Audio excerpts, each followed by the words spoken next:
So in the past couple of weeks, we've been looking at some of the institutions and actors that are central to democratic practice around the world.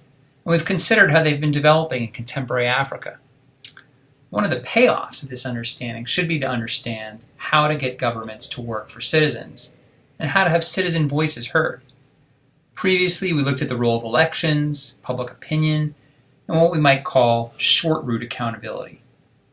Now, when we think about democracy, usually we think about citizens and politicians, about the executive, like the president or a prime minister, maybe a mayor, and legislators, like members of parliament or members of a local council.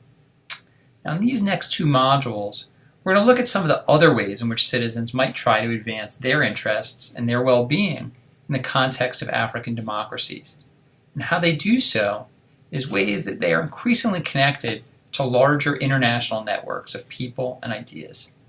So today, we're going to expand the discussion and talk about rights, human rights, and the role of courts in African democracy and development.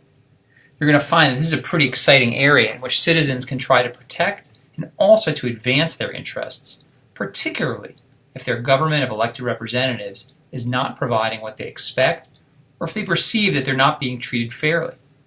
As it turns out, courts are playing a very different role in some ways a much bigger role in many African democracies than what we see in countries like in the United States or in Western Europe.